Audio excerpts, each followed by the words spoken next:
Et on va le faire. Amen. 3 jours après, il y eut des noces à Cana. Mariage. En Galilée. La mère de Jésus était là. Jésus fut aussi invité. Il y a des gens qui disent, yo un casamiento lo voy. Je suis moussano. Moi, un mariage, je n'y vais pas. Ben, Jésus est allé dans un mariage.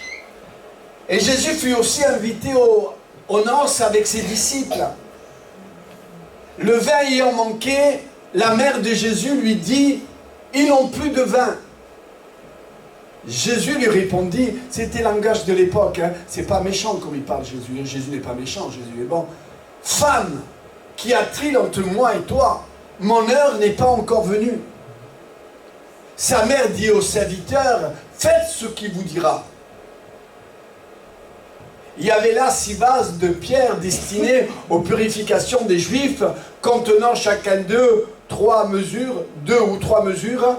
Jésus leur dit, remplissez ces eaux de vase et les remplir jusqu'au bord. Et puisez maintenant, le dit-il, et apportez-le à leur donateur du repas, et le rapportèrent. Frères et sœurs et amis, Marie, la mère de Jésus, savait qui était Jésus. Elle le savait. Parce que Jésus est venu dans son ventre, non comme tous les enfants. Jésus est venu dans son ventre par un miracle. Et elle savait que Jésus, il était le Fils de Dieu. Elle le savait. Et qu'il est bon de savoir. Peut-être on prend du temps à savoir. Comment je pourrais dire cette parole? On prend du temps à savoir. Et vous savez, je me rappellerai toujours, j'habitais dans le quartier Pasteur, et j'y habite toujours, mais là, le quartier, vraiment le quartier, j'habitais au 3e et ma grand-mère habitait au 2e. Et quand ma grand-mère, on allait la voir, et beaucoup de personnes aussi, on allait voir ma grand-mère. Et quand on rentrait à la maison, elle dit, t'es bien, c'est mon café. Je vais te faire un café. Et ma grand-mère prenait le temps. Prenez le temps. D'abord, elle mettait des graines. Comment on appelle ça? Molino, hein? Et nous, on avait le temps de mourir de soif. Et elle tournait. Et elle tournait. Mais déjà, le café, on le savourait par l'odeur. Ça prenait son temps. Aujourd'hui, on a acheté, je ne suis pas contre ça, non, loin de là, je ne suis pas contre ça, mais on a acheté des machines qui font vite à manger. Et aujourd'hui, on a perdu le temps de prendre le temps, de savourer ce qui est bon. Et la grand-mère tournait ses graines dans son molinet. Elle prenait le temps. Et là, frères et sœurs, pour le Seigneur, il faut prendre le temps. Ce n'est pas celui qui court qui est quelque chose, mais c'est celui qui arrive. Nous ne voulons peut-être pas courir, mais nous voulons arriver. Se dire au plus profond de nous, j'ai perdu trop de temps. Mais ce n'est pas parce que j'ai perdu beaucoup de temps que je veux me mettre à courir. Mais je veux marcher pas à pas, mais je sais, en direction du Seigneur. Et là, Marie, elle savait que Jésus-Christ était le Fils de Dieu. Alors elle sait, elle connaît comment elle aurait su. Elle connaissait les gens de ce mariage. Et le plus vexant qui peut arriver dans un mariage, c'est qu'on manque de nourriture, c'est qu'on manque un peu d'alcool, c'est qu'on manque. Et c'est honteux que vont dire les gens. Et certainement, la mère de Jésus connaissait les gens de ce mariage. Comment elle savait qu'il manquait de vin? Comment elle le savait? Certainement, elle connaissait les gens. Et les gens se lamentaient. Les responsables du mariage se lamentaient. Et parfois, toi et moi, on arrive à se lamenter par toutes sortes de problèmes, par toutes sortes de difficultés. Vous savez, la vie d'un homme, hein, il y a des moments bénis, mais il y a des moments durs. Et là, frères et sœurs, parfois on se lamente. On ne sait pas comment résoudre ce problème. On ne le sait pas. Parce que si on saurait comment résoudre ce problème, on se mettrait à aller le résoudre. Mais parfois on ne sait pas. Mais comment bien faire? Comment je vais faire pour résoudre ce problème? Mais comment je vais faire? On avait des discussions l'autre jour avec ma fille Rosalie et on parlait de l'épreuve. Pour moi, l'épreuve, elle arrive et on ne l'attend pas. Elle arrive, l'épreuve, on ne l'attend pas. Et après, que faire? Mais comment faire pour résoudre ce problème, cette épreuve, ce moment difficile, cette infirmité, cette maladie, cette angoisse qui est venue en moi? Vous savez, les gens angoissés, ça pleure vite. Vous savez, ça pleure vite. Ça pleure vite. Ils ont tellement de problèmes, ils ont tellement de difficultés. On ne veut pas les juger, loin de là. Mais ça pleure vite. Ça démarre au quart de tour et ils n'en pleurent plus. Leur vase est rempli d'angoisse. Leur vase est rempli de déprime. Leur vase est rempli de problèmes. Et là, ils se disent, mais comment faire? Comment je vais faire pour que mon problème soit résolu? Comment je vais faire? Alors la mère de Jésus, elle connaissait. Et combien je voudrais que toi aussi tu puisses connaître celui qui t'attire à venir écouter sa parole. Parce qu'on ne parle pas de notre parole, mais on parle de sa parole. Et là, frères et sœurs, la mère de Jésus a dit, mais il y a Jésus aussi qui a été invité à ce mariage. Elle va le savoir que Jésus dit dans sa parole, quand 2 ou 3 personnes sont assemblées en son nom, comme nous le sommes ce soir, que Dieu au milieu de nous, par son bon esprit. Et si Dieu est là, il va nous faire du bien. Si Dieu est là, il va résoudre ton problème, mon problème. Il va le résoudre. Alors elle va vers Jésus. Et qu'il est bon d'aller vers Jésus. Ça allège notre problème. Je vous le promets. Ça allège notre problème. Elle va vers Jésus. Et il dit, Jésus, ils n'ont plus de vin. Elle fait une prière, elle fait une demande. Jésus, ils n'ont plus de vin. Et Jésus la regarde, parce que Jésus est poli. Jésus, quand on lui parle, et il regarde la personne qui lui parle. Et moi, je le crois, que Jésus, quand tu le pries, quand tu le parles, quand tu lui parles, il te regarde. Même il t'examine. Il te regarde du pied à la tête, de la tête aux pieds. Il dit que c'est merveilleux, celui que j'aime, il me prie, il me demande. Et alors il regarde sa mère, Marie, et dit, femme, qu'y a-t-il entre moi et toi? Mon heure n'est pas encore venue. Non, je ne peux pas faire de miracle. Mais quand même, Marie fait une demande. Elle fait une prière. Et quand on prie, quand on demande à Dieu pour notre problème, pour notre difficulté, pour notre angoisse, pour notre déprime, pour notre désert, pour notre épreuve. Pourquoi je suis dans ce moment-là? Mais qu'est-ce qui m'arrive? Pourquoi je suis dans ce moment-là? Pourquoi l'infirmité a frappé mon corps? Pourquoi l'infirmité a frappé les gens que j'aime? Mais pourquoi? On ne comprend pas. Et c'est parce qu'on ne comprend pas qu'on va vers Jésus. Et on veut que Jésus nous donne la réponse, la solution à ce problème que nous traversons. Oh, gloria a Dieu! Il est bon d'aller vers Jésus. Et ce soir, sans que moi je te voie, mais tu es venu vers Jésus. Tu es venu vers lui. Et parce que tu es venu vers lui, il va te parler. Il va te dire, approche-toi de moi. Et je vais m'approcher de ton problème et de toi. Et il dit comme ça, non, je ne fais rien pour ce mariage. Mais quand même, Marie a demandé. Et quand on demande, on reçoit. Alors Jésus, quelques instants après que sa mère lui ait demandé, après qu'il ait dit non, ne crois pas que Jésus-Christ ne va pas t'exaucer. Ne crois pas que Jésus ne va pas te donner ce que tu lui demandes. Méchants comme nous le sommes, nous sommes en train déjà de regarder dans nos poches, dans nos comptes bancaires, interrogation, combien de sujets. Vous savez pourquoi? Parce que Noël s'approche. Et on veut faire des cadeaux à nos enfants, à nos petits-enfants, hein, nos petits-enfants. On veut faire des cadeaux. Mais méchants comme nous le sommes, nous sommes là pour faire du bien, des cadeaux. Et à combien plus forte raison, si ce soir tu t'approches de Dieu, si tu t'adresses à Dieu, et tu dis, c'est Seigneur, je veux voir ce miracle. Je veux voir ta main agir sur mon foyer, sur ma femme, sur mes enfants, sur les personnes que j'aime. Quiero ver tu gloria. Je veux voir ta gloire. Je veux voir ta gloire. Elle s'adresse à lui. Et Jésus va dire à ses disciples, remplissez ces vases d'eau. Remplissez-les. Et les disciples écoutent Jésus. Ils vont aller vers les vases en question. Et ils vont les remplir d'eau. Mais je le crois. Partagez ma pensée. Moi je le crois. Que les disciples étaient près de Jésus.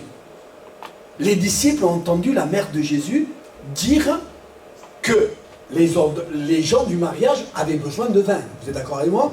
Oui, ils avaient entendu. Et Jésus leur dit, remplissez de vases d'eau. Et maintenant, apportez-le à leur donateur du repas. Apportez-le aux gens du mariage. Mais les gens du mariage n'avaient pas besoin d'eau. Ils ont entendu. Ils avaient besoin de vin. La foi dans le Seigneur. La foi dans le Seigneur, la confiance dans le Seigneur. Elle transporte des montagnes. Elle transporte des montagnes. L'impossible en Dieu devient possible. Quand l'homme ne peut plus, nous prenons Seigneur. Mais le Seigneur te dit, moi je peux encore agir et me manifester dans ton corps, dans tes difficultés, dans tes problèmes, dans ton désert, dans ton épreuve. Je peux encore me manifester. Alors les disciples sont là, ils font confiance à Jésus. Ils se font confiance. Et ce que te demande le Seigneur, c'est de lui faire confiance. Fais-lui confiance. Fais-lui confiance. Alors je l'ai rencontré, j'ai dit ce témoignage 1 million de fois. Un homme, et je vais terminer, un homme un jour, il dit à sa femme, no voy a la iglesia. Subre que dice Valentin, qu'est-ce qui te passe? Il dit, no voy a la iglesia. Ce dimanche, je ne vais pas à l'église. Il me dit, chérie, mais pourquoi? Je n'ai pas envie d'aller à l'église. D'accord, sa femme dit d'accord. Le lendemain, le dimanche arrive, c'était un samedi, le dimanche arrive, elle lui prépare son crash-croûte, il lui prépare sa bouteille d'eau, il lui prépare tout ce qu'il faut préparer, il lui met dans le sac, et lui s'en va. Il dit, je ne vais pas à l'église. Il dit, tant pis, il ne vient pas à l'église. Et il s'en va à la campagne. Et quand il s'en va à la campagne, il prie le Seigneur, il fait son culte. Il prie le Seigneur, il fait son culte. À un moment, il se met à manger tout ce qu'il fallait manger, que sa femme lui a préparé. Et après, comme certaines personnes, moi je le fais, il se prend sa sieste. Il se prend sa sieste. Et Dieu a permis que sa sieste devienne plus longue que celle qu'il pensait prendre. Il va prendre sa sieste. Et quand il va se réveiller de sa sieste, il faisait tout noir. On ne voyait pas à 1 mètre. À 1 mètre, on ne voyait pas. Fais confiance au Seigneur. Et lui, peut-être, il a dit, par son témoignage aux gens, fais confiance à Seigneur. Fais confiance. Et là, il ne voyait plus à 1 mètre, il avait peur de marcher, de tomber dans un ravin. Alors qu'est-ce qu'il fait? Il se met à genoux et à tâtonner. Hein? Et à un moment, le voilà déséquilibré. Et quand il est déséquilibré, sa première réaction a été de s'accrocher à quelque chose. Il s'est accroché à quelque chose et il s'est accroché à une branche.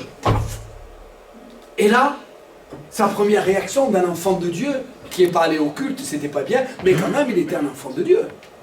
Il s'accroche à cette branche. Sa première réaction, il dit, Seigneur, viens à mon aide. Ayúdame, Seigneur. Aide-moi, Seigneur.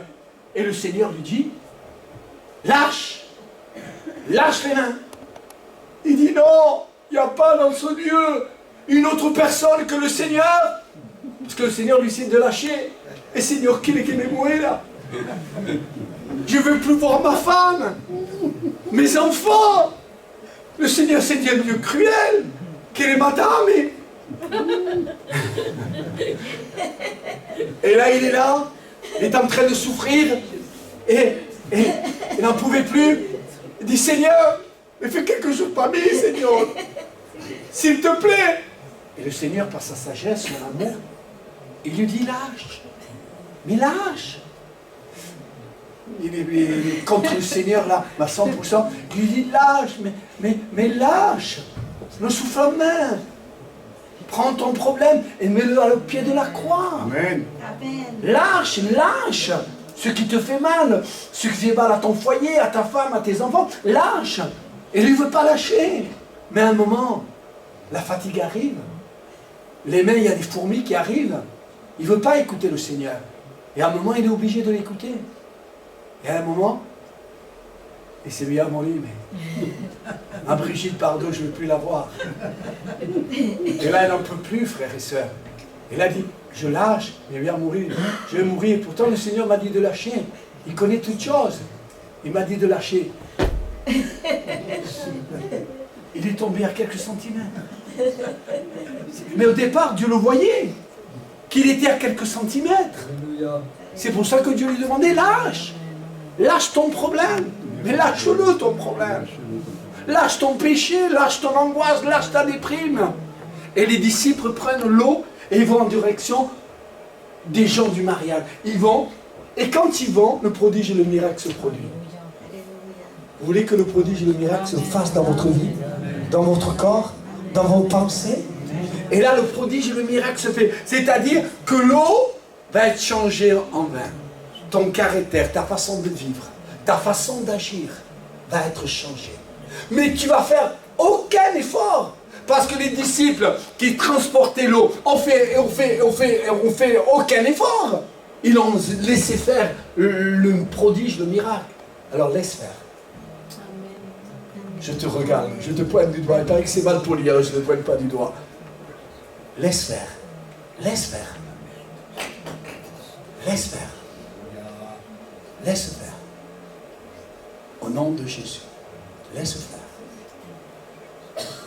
Laisse faire. Nos têtes sont baissées, nos yeux sont fermés. Laisse faire. Je demanderai à tous les connaisseurs de venir jusqu'ici, de terminer par la prière. Laisse faire, laisse faire. Laisse faire. Laisse faire. Laisse faire, laisse faire. Au nom de Jésus, tu peux monter. Seigneur, merci pour ta grâce, pour ta fidélité, Seigneur. Merci, Seigneur, parce qu'une parole, Seigneur, ce soir est tombée, Seigneur. Tu nous demandes de lâcher prise, Seigneur. Tu nous as parlé à travers ton serviteur, Seigneur. Merci, Seigneur, que cette parole porte du fruit maintenant pour ta gloire, Seigneur. Et merci, Seigneur, pour cette bonne nouvelle, Seigneur, pour le jeudi, Seigneur. Merci pour la brèche, Seigneur, que tu ouvres dans ce quartier, dans cette jeunesse, pour qui tellement nous prions, Seigneur. Et d'ici jeudi, Seigneur, nous allons prier, jeûner, Seigneur, afin qu'il y ait une victoire. Au nom de Jésus-Christ, et que tu vois tes serviteurs qui parleront à travers, que tu parleras, pardon, à travers eux. Merci, Père éternel. Merci, Jésus. Amen. Alléluia. Quand la nuit se lève, quand le doute m'appelle, je me tiens debout, Seigneur, dans tes mains. Le chemin est rude, la bataille est réelle, mais ta voix m'élève, je ne crains plus rien. Dieu donne quand le combat s'élève, Dieu donne sa force et son feu. Plus dur est le chemin, plus fort est le soldat, car Jésus marche devant moi. Les chaînes tombent quand ton nom s'élève. La croix est ma victoire, je vis de ton sang. L'ennemi recule, ton esprit m'inspire. Je suis ton enfant, je vais triomphant. Dieu donne quand le combat s'élève, Dieu donne sa force et son feu. Plus dur est le chemin,